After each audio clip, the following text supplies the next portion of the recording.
আসসালামু আলাইকুম, কেমন আছেন সবাই? আশা করি সবাই ভালো আছেন। আজকে আমি আপনাদের জন্য একটা ভিডিও আনলাম।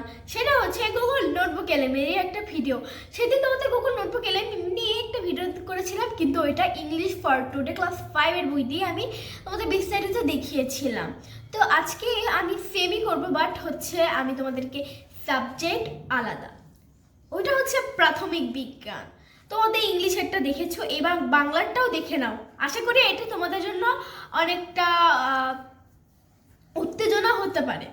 তো তোমাদেরকে যেটা বলতে চাই যে এই ভিডিওটা আছে না, এটাতে না হচ্ছে ডেটা টেবিল, ইনফোগ্রাফি, তারপরে হচ্ছে আরও অনেক কিছু আছে, ফ্লাইট ডেক, রিপোর্টস। এগুলা হচ্ছে আমি খুবই অল্প দেখবো, মানে অল্প মানে কি আর বলবো, মানে ভিডিওটা খুবই ছোট হবে আশা করি, খুবই অল্প, সেকেন্ডে সেকেন্ডে শেষ হয়ে যাবে। ওকে, তো এই ভিডিওটা আসল উদ্দেশ্য হচ্ছে, আরে তোমরা ভেবো না যে আমি সব কিছুই দেখাবো না। দেখাবো দুইটা জিনিস দেখাবো। একটা হচ্ছে পডকাস্ট, আরেকটা হচ্ছে ভিডিও পডকাস্ট, একটা হচ্ছে অডিও পডকাস্ট। তো ভিডিও পডকাস্টে তো ভিডিও থাকবে, সেটা তো তোমরা দেখতেই পারবে। বাট অডিও পডকাস্টে এবার আমি শুধু অডিও দেখাবো না, অডিও পডকাস্টে তোমরা ছবি দেখতে পারবে। কিভাবে জানো? কারণ স্লাইড ডেক থেকে আমি ছবি নিয়ে অডিও পডকাস্টে এডিট করে দিয়েছি, যার ফলে যেন তোমাদের দেখতে খুবই সুবিধা হয়। তো দেখতে থাকো আমার সাথে। তো স্লাইড ডেক, তারপর ইনফোগ্রাফি, এগুলো কিছুই আমি দেখালাম না, অল্প করে দেখালাম। এখন তোমাদেরকে আমি যেটা মজার জিনিস দেখাবো সেটা হচ্ছে পডকাস্ট, একটা অডিও আর একটা ভিডিও। তো এই যে এখানে আমি তোমাদেরকে অল্প করে দেখালাম, কারণ আজকের ভিডিও আসল উদ্দেশ্যই হলো পডকাস্ট। তো আমি এখানে দেখেন একটা পডকাস্ট তোমাদেরকে এখন একটু পরেই আমি শোনাবো। আর এটা হচ্ছে এখানে স্লাইড ডেক থেকে আমি কিছু ছবি নিয়ে নিচ্ছিলাম। এখন দেখাতে থাকো, পডকাস্ট শুরু হচ্ছে।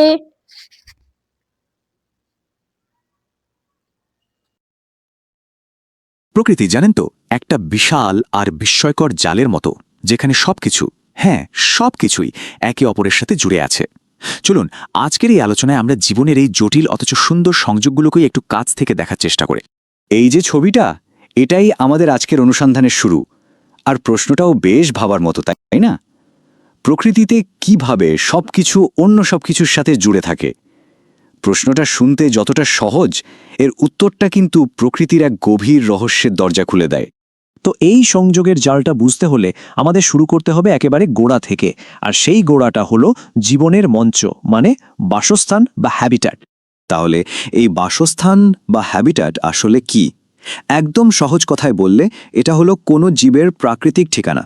তবে শুধু একটা বাড়ি নয়, বরং এমন একটা পরিবেশ যেখানে সে বেঁচে থাকার জন্য দরকারি সবকিছু, যেমন খাবার, জল, আশ্রয় খুঁজে পায় আর সেখানেই বেড়ে ওঠে। বাসস্থানের একটা বিরাট অংশ হলো কিন্তু স্থলভাগ। এই যে যেমন একটা বনের ছবি দেখা যাচ্ছে, স্থলভাগের এই রকম নানা ধরনের পরিবেশগুলোকেই বলা হয় স্থলজ বাসস্থান। আবার স্থলের পাশাপাশি জলেও কিন্তু জীবনের এক বিশাল জগৎ আছে।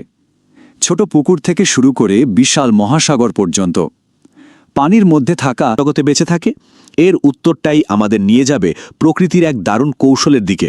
চলুন দেখা যাক ওরা কিভাবে এই ভিন্ন ভিন্ন জগতে নিজেদের টিকিয়ে রাখার উপায় খুঁজে নেয়।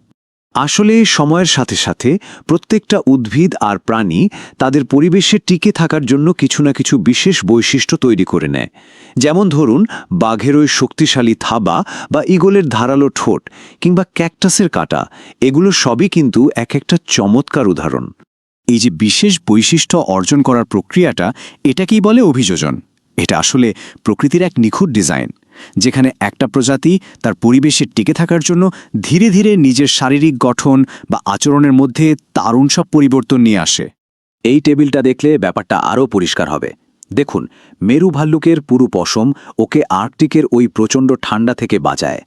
আবার ক্যাকটাসের কাঁটা মরুভূমিতে পানির অপচয় তো কমাই, সাথে ওকে অন্য প্রাণীদের হাত থেকেও বাঁচায়।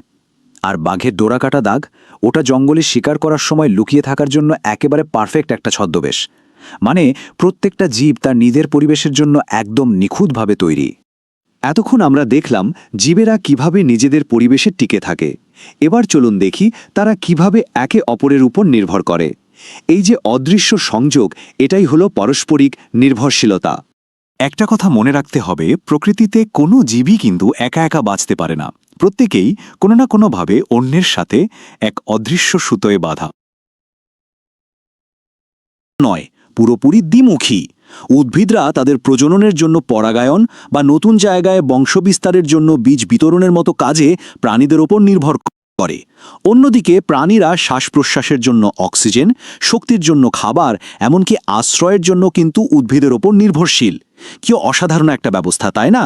এই যে নির্ভরশীলতার কথা বলছি, এর সবচেয়ে গুরুত্বপূর্ণ দিকটাই হলো শক্তির প্রবাহ। আর এই শক্তিটা প্রবাহিত হয় মূলত খাদ্য শৃঙ্খল আর খাদ্য জালের মাধ্যমে।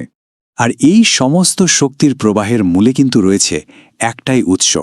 হ্যাঁ, পৃথিবীর প্রায় সব বাস্তুতন্ত্রের শক্তির চূড়ান্ত উৎস হল সূর্য। জীবনের সব খেলার শুরু কিন্তু এখান থেকেই। চলুন একটা সহজ খাদ্য শৃঙ্খল দিয়ে ব্যাপারটা বুঝি। প্রথমে আছে উৎপাদক, মানে একটা উদ্ভিদ যা সূর্যের শক্তি নিজের মধ্যে জমা করে। এরপর আসে প্রাথমিক খাদক, যেমন একটা ঘাসফড়িং, যে ওই উদ্ভিদটাকে খেলো। তারপর গৌণ খাদক, মানে একটা ব্যাঙ, সে ঘাসফড়িংটাকে খেলো। আর শেষে সর্বোচ্চ খাদক, একটা সাপ, সেই ব্যাঙটাকে খেলো। এভাবেই শক্তি এক স্তর থেকে আরেক স্তরে চলে যায়।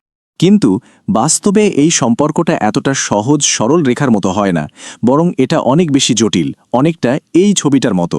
আর একেই বলা হয় খাদ্যজাল। তাহলে খাদ্যজাল কি? সহজ কথায় বললে, এটা হলো এমন একটা ব্যবস্থা যেখানে অনেকগুলো খাদ্য শৃঙ্খল একে অপরের সাথে মাকড়সার জালের মতো জড়িয়ে থাকে। মানে এখানে কে কাকে খাচ্ছে তার সম্পর্কটা অনেক বেশি জটিল আর বিস্তৃত। তাহলে এই যে এতক্ষণ ধরে আমরা বাসস্থান, অভিযোজন আর খাদ্যজালের কথা বললাম, এ থেকে আমরা আসলে কি বুঝতে পারলাম? বুঝতে পারলাম যে সবকিছু একটা ভীষণ সূক্ষ্ম ভারসাম্যের উপর দাঁড়িয়ে আছে। একটা বাস্তুতন্ত্রের প্রত্যেকটা উপাদান একে অপরের সাথে এমনভাবে জুড়ে আছে যে এর থেকে যদি একটা উপাদানও সরিয়ে ফেলা হয় তাহলে কিন্তু পুরো সিস্টেমটাই ভেঙে পড়তে পারে। এতটাই সূক্ষ্ম এই ভারসাম্য। আর এখানেই আমাদের সবার জন্য একটা বড় প্রশ্ন অপেক্ষা করছে। আমাদের পরিবেশের এই সূক্ষ্ম ভারসাম্য রক্ষা করার ক্ষেত্রে মানুষের ভূমিকা আসলে কি হওয়া উচিত? এটা নিয়ে ভাবার সময় কিন্তু এসে গেছে। দেখলে তো কি অসাধারণ ভিডিও পডকাস্ট। এখন দেখবা অডিও পডকাস্ট। এটার সাথে কিন্তু আমি স্লাইড ডেকের ছবি অ্যাড করে আজকের আলোচনার জন্য আমাদের হাতে দারুণ একটা জিনিস এসেছে। বাংলাদেশের পঞ্চম শ্রেণীর প্রাথমিক বিজ্ঞান পাঠ্যপুস্তক। হ্যাঁ, প্রথমবার দেখলে মনে হতে পারে যে এটা তো বাচ্চাদের বই। একদম মনে হতে পারে এখানে আর নতুন কি জানার আছে, কিন্তু পাতা উল্টাতে গিয়ে আমার মনে হলো আমরা বড়রা আসলে জটিল সব তত্ত্বের ভিড়ে সহজ সত্যগুলোই ভুলে যাই। ঠিক, এই বইটা যেন আমাদের চারপাশের জগতের অপারেটিং সিস্টেম নতুন করে চিনিয়ে দেয়। দারুণ একটা কথা বলেছেন, অপারেটিং সিস্টেম। কারণ আজকের আলোচনার উদ্দেশ্য তো শুধু বইয়ের অধ্যায়গুলো ঘেঁটে দেখা নয়, বরং এই যে ছোট ছোট ধারণা, এগুলোর মধ্যে লুকিয়ে থাকা গভীর সংযোগগুলো খুঁজে বের করা। মানে কিভাবে সবকিছু একে অপরের সাথে যুক্ত। হ্যাঁ, আমরা দেখব সুন্দরবনের একটা মৌমাছির সাথে আমাদের রাতের খাবারের প্লেটে থাকা খাবারের শক্তি, আমাদের রাতের খাবারের প্লেটে থাকা খাবারের শক্তির উৎস কিভাবে, মানে একই সুতোয় বাঁধা। বাহ, তাহলে চলুন ব্যাপারটার আরেকটু গভীরে ঢোকা যাক। অবশ্যই। তো শ্রুতি বইটা আমাদের নিয়ে গেছে জীব আর পরিবেশের এক অদৃশ্য জালের কাছে। প্রথম অধ্যায়টাই হলো জীবের বাসস্থান বা হ্যাবিট্যাট নিয়ে। হ্যাবিট্যাট, হ্যাঁ। বলা হয়েছে প্রত্যেকটা জীবের বেঁচে থাকার জন্য একটা নির্দিষ্ট পরিবেশ দরকার। যেমন রয়্যাল বেঙ্গল টাইগারের জন্য সুন্দরবন বা উটের জন্য মরুভূমি। খুব সাধারণ কথা, কিন্তু এর পেছনের কারণটা কি? মানে একটা বাঘ কেন মরুভূমিতে থাকতে পারে না? এই প্রশ্নটাই আমাদের দ্বিতীয় এবং আরও গুরুত্বপূর্ণ একটা ধারণার দিকে নিয়ে যায়। অভিযোজন বা অ্যাডাপ্টেশন। একদম। কোনো জীব শুধু একটা জায়গায় থাকে না, বরং সেই জায়গায় টিকে থাকার জন্য তার শরীর এবং আচরণকে প্রকৃতির সাথে খাপ খাইয়ে নেয়। বইটাতে মরুভূমির ক্যাকটাস গাছের একটা দারুণ উদাহরণ আছে। হ্যাঁ, আমরা জানি মরুভূমিতে পানি কম, তাই ক্যাকটাস কি করেছে? সে তার পাতাগুলোকে কাঁটায় বদলে ফেলেছে, যাতে পানি বাষ্প হয়ে উড়ে যেতে না পারে। আর তার কাণ্ডটা, ওটা বেশ মাংসল আর সবুজ। ঠিক, যাতে সে পানিও ধরে রাখতে পারে, আবার খাদ্যও তৈরি করতে পারে। তার মানে এটা শুধু একটা শারীরিক গঠন নয়, এটা তো একটা নিখুঁত ইঞ্জিনিয়ারিং সলিউশন। একদম তাই। যেমন ধরুন মেরু ভালুকের কথা, তার সাদা রং তাকে বরফের সাথে মিশে শিকার ধরতে সাহায্য করে। আবার চামড়ার নিচের পুরু চর্বির স্তরটা তাকে প্রচণ্ড ঠান্ডা থেকে বাঁচায়। আমরা মানুষরাও তো এটাই করি, তাই না? শীতে মোটা জ্যাকেট পরাও তো এক ধরনের মানে আচরণগত অভিযোজন। একেবারে ঠিক। আর এই অভিযোজনটা আরও জটিল হয়ে ওঠে যখন আমরা দেখি যে কোনো জীবই আসলে একা বাঁচতে পারে না। তারা একে অপরের উপর নির্ভরশীল। হ্যাঁ, বইয়ের একটা অধ্যায়ে এই পারস্পরিক নির্ভরশীলতার কথা খুব সুন্দর করে বলা হয়েছে। যেমন উদ্ভিদ তার খাদ্যের জন্য সূর্যের আলো সূর্যের আলো থেকে শক্তি নিয়ে নিজের খাবার তৈরি করে, তাই সে হলো উৎপাদক। আচ্ছা, একটা ঘাসফড়িং সেই ঘাস খেল, সে হলো প্রথম স্তরের খাদক। এরপর একটা ব্যাঙ সেই ঘাসফড়িংকে খেল, সে হলো দ্বিতীয় স্তরের খাদক। হ্যাঁ। তারপর একটা সাপ সেই ব্যাঙকে খেল, সে তৃতীয় স্তরের খাদক। শক্তিটা ধাপে ধাপে মানে প্রবাহিত হচ্ছে। ঠিক, কিন্তু এখানে একটা মজার প্রশ্ন আছে। যদি কোনো কারণে ওই পরিবেশ থেকে সব ব্যাঙ উধাও হয়ে যায়, তাহলে কি হবে? ওহ, তাহলে তো ঘাসফড়িংয়ের সংখ্যা অনেক বেড়ে যাবে। কারণ তাদের খাওয়ারকেও সবচেয়ে গুরুত্বপূর্ণ।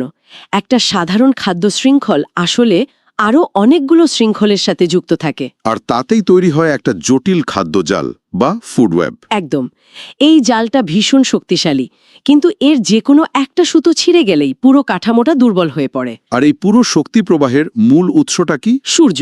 হ্যাঁ, কয়েক কোটি মাইল দূরের একটা নক্ষত্র থেকে আসা শক্তি মানে ঘাসের মাধ্যমে আমাদের এই পুরো জীবজগৎকে চালাচ্ছে। পঞ্চম শ্রেণীর একটা বইয়ের এই ধারণাটা আমার কাছে অসাধারণ লাগে। এই যে বাইরের জগতের একটা বিশাল ইকোসিস্টেমের কথা আমরা বললাম, এর একটা হুবহু প্রতিচ্ছবি কিন্তু আমাদের নিজেদের শরীরের ভেতরেও আছে। বাহ, দারুণভাবে সংযোগটা তৈরি করলেন। মানে বাইরের পরিবেশের মতো আমাদের ভেতরের পরিবেশেরও তো যত্ন দরকার। আর এখানে করে আর স্নেহ পদার্থ শক্তি যোগানোর পাশাপাশি শরীরকে গরমও রাখে। একদম। আর ভিটামিন ও খনিজ লবণ হলো সেই অদৃশ্য কর্মী যারা পুরো সিস্টেমটাকে ঠিকঠাকভাবে চালাতে সাহায্য করে। যেমন ভিটামিন এ আমাদের দৃষ্টিশক্তি ভালো রাখে, আবার আয়রন রক্ত তৈরিতে সাহায্য করে।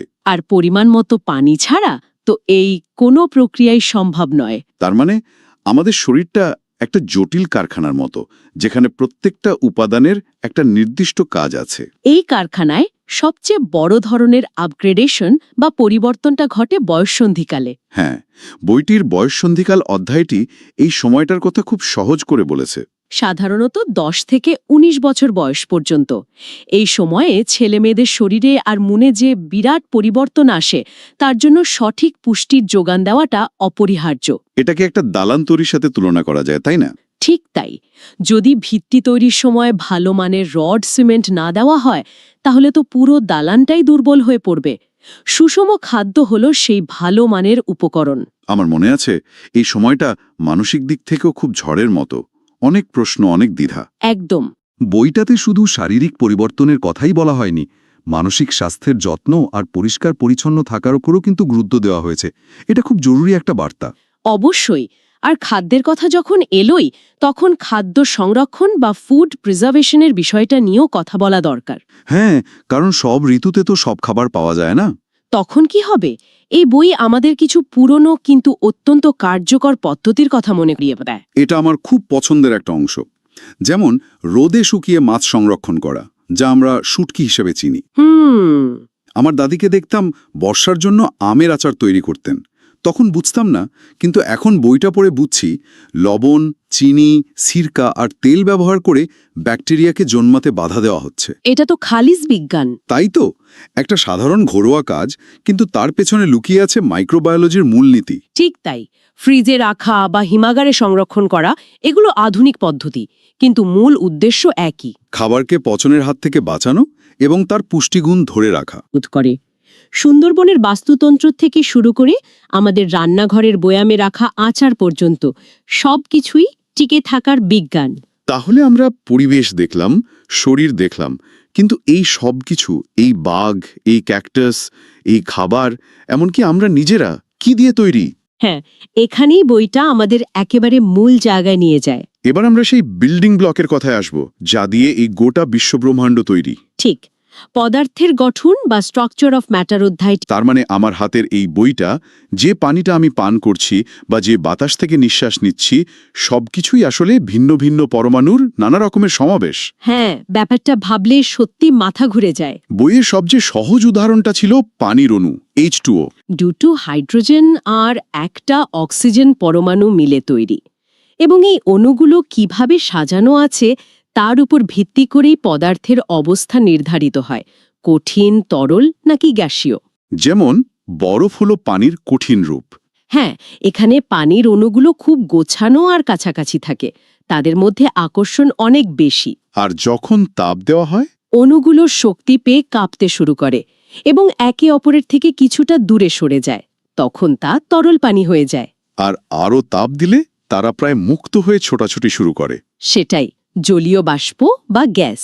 এই পদার্থের ধারণাটাই আমাদের দৈনন্দিন জীবনের একটা বড় চ্যালেঞ্জের সাথে সরাসরি যুক্ত, বর্জ্য ব্যবস্থাপনা। ঠিক, আমরা যা কিছুই ব্যবহার করি সবই তো পদার্থ, ব্যবহারের পর সেটা বর্জ্যে পরিণত হয়। আর এখানেই বইটা রিডিউস, রিইউজ, রিসাইকেল বা 3টি R এর ধারণা সামনে এনেছে। এবং এটা শুধু পরিবেশ বাঁচানোর জন্য সুন্দর কোনো স্লোগান নয়, এর পেছনেও কিন্তু গভীর বিজ্ঞান আর শক্তির হিসাব আছে। রিডিউস মানে ব্যবহার কমানো। যেমন ঘরের বাতি অপ্রয়োজনে বন্ধ রাখলে আমরা বিদ্যুৎ শক্তির অপচয় কমাচ্ছি। রিইউজ বা পুনঃব্যবহারের ধারণাটা তো দারুণ। একটা প্লাস্টিকের বোতল ফেলে না দিয়ে সেটা দিয়ে গাছের টব বানানো, এটা শুধু দূষণই কমালো না, নতুন একটা টব কেনার খরচও বাঁচালো। আর সবশেষে রিসাইকেল বা পুনঃপ্রক্রিয়াকরণ, যেটা আমার মতে সবচেয়ে গুরুত্বপূর্ণ। যেমন পুরনো লোহা গলিয়ে নতুন রড তৈরি করা, কিংবা পুরনো কাগজ থেকে আবার নতুন কাগজ তৈরি করা। জানেন কি, রিসাইকেল করে 1 টন কাগজ তৈরি করলে প্রায় 17টা বড় গাছ বেঁচে যায়। 17টা গাছ। হ্যাঁ, এর মানে হলো আমরা শুধু বর্জ্যই কমাচ্ছি না, আমরা প্রাকৃতিক সম্পদও রক্ষা করছি। এটা পদার্থের চক্রাকার ব্যবহারের একটা দারুণ উদাহরণ। আর এই সব কিছু, পদার্থের এই পরিবর্তন, জীবের বেঁচে থাকা, আমাদের হাঁটা চলা, এর সব কিছুর পেছনে যে মূল চালিকা শক্তিটা কাজ করছে তা হলো শক্তি বা এনার্জি। শক্তির রূপান্তর অধ্যায়টা আমার কাছে পুরো বইয়ের সবচেয়ে চমকপ্রদ অংশ মনে হয়েছে। মূল কথাটা কি? মূল কথাটা হলো, শক্তির সৃষ্টি বা ধ্বংস করা যায় না, এটা শুধু এক রূপ থেকে অন্য রূপে পরিবর্তিত হয়। এটা প্রকৃতির একটা মৌলিক সূত্র, law of conservation of energy. বইটাতে অসাধারণ কিছু উদাহরণ আছে, যেমন সৌর প্যানেল। হ্যাঁ, এটা সরাসরি সূর্যের আলোক শক্তিকে বিদ্যুৎ শক্তিতে রূপান্তর করছে। আর সেই বিদ্যুৎ দিয়ে যখন আমরা টেলিভিশন চালাই, তখন বিদ্যুৎ শক্তি আবার আলো আর শব্দ শক্তিতে রূপান্তরিত হচ্ছে। দারুণ। তার মানে আমি সকালে যে নাস্তাটা খেয়েছি তার মধ্যে খাদ্যের রাসায়নিক শক্তি জমা ছিল, এখন যে আমি কথা বলছি বা হাত নাড়ছি সেই রাসায়নিক শক্তি গতিশক্তি আর তাপশক্তিতে রূপান্তরিত হচ্ছে। বাহ, তার মানে এই মুহূর্তে আপনি আসলে সূর্যের শক্তি ব্যবহার করছেন, যা উদ্ভিদ সালোক সংশ্লেষণের মাধ্যমে খাবারে জমিয়ে রেখেছিল। ব্যাপারটা তো অবিশ্বাস্য। ঠিক ধরেছেন, পুরো জগৎটাই আসলে শক্তির এক বিশাল রূপান্তরের খেলা।